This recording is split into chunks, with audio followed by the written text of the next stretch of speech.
perfect barrel pattern, shall we? When I start the pattern out, I like to start on this side of the third barrel and pick my spot, which is going to be right there.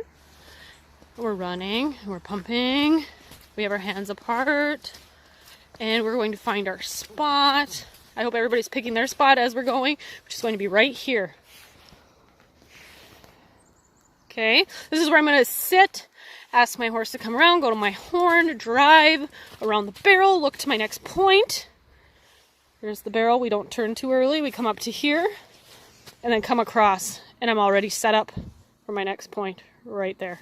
So we're going to go ahead, come across. So I'm walking with confidence. I want your horse to be able to walk the pattern like that as well.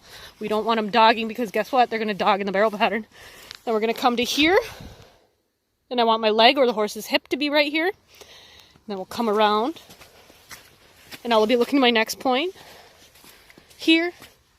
And swiggle and come across, and see I'm already lined up with my third barrel. And my next point. Come across, nice and straight. Making sure your horse isn't anticipating at all. Keeping their hip up underneath of them. You are riding square to your next point. Right there. Ask your horse to come around, sit, drop, go to the saddle horn, come across, swiggle, run home. And as you can see, when I walk the pattern, I walk it like I'm running it. So I don't really give myself pockets, but I'm walking along the same path that I'm going to be running. And that's because I really train very black and white. So I want my horses to understand exactly where I would like their feet to be. And if I have a horse that really isn't understanding it, even at the walk, I will stop them. I'll tell them, oh, now I want your foot here. Now I want your foot here. Now I want your foot here. I want it to be as clear as day for them. As clear as this day. I also don't do a lot of rating. You'll see some trainers that'll stop their horse or back their horse, or horses that have trouble overrunning the first barrel, they'll set them down in the ground and back them up. I don't do a lot of that. The way that I train, I want them forward motion and fluid around the barrel. So I really try to avoid stopping during the barrel pattern at all, especially when I'm going around the barrel. I want my horse to be up, fluid, and moving. I don't want them like this, dogging around, because they're not going to take this seriously. And this is barrel racing. This is serious business. They need to be just as serious about this as we are. And I mean that.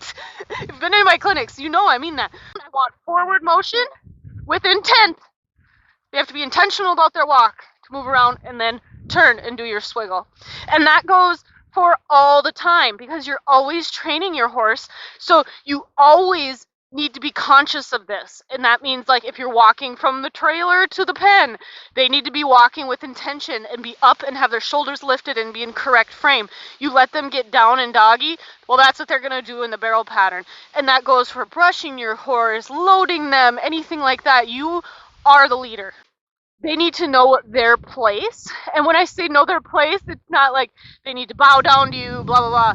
No, it's more like they need to know where they stand in the herd. So you're the boss mare, you're the herd leader, and they need to follow you. And so that gives them a sense of comfort and a sense of confidence, because they have you to look to when shit hits the fan.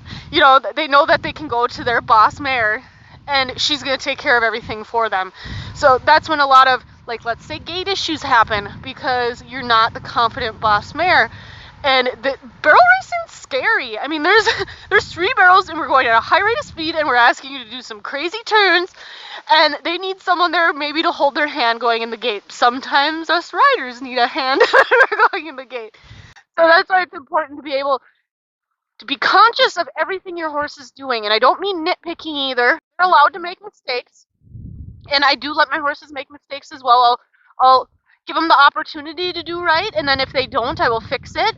Even when I'm practicing, I'll make sure that it's perfect. Every time, I'll like I said, I'll give them the opportunity to make a mistake, but I also do want to correct it if they do anything wrong, because I want them to make sure and know what the right way is. And if I let them get away with something once, then I'm untraining my horse.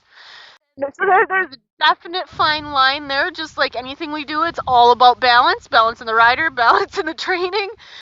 Whipping on the way home, I want to make sure that when you're on the way home and you need to over and under, that you're up and over and undering, or if you're whipping and up, and not like this and whipping, or like trying to find your over and under, you can't find it. That's telling your horse, whoa. I mean, it's the difference between body position. I mean, this means whoa, this means go. I mean, it's so slight that even if you're going to go ahead and whip and you do this, that's going to hold your horse up. And some horses don't like whipping. Some don't like the over and under. Again, it's about knowing your horse and knowing what they're comfortable with. I hope you've enjoyed the perfect barrel pattern. We got a lot more videos coming.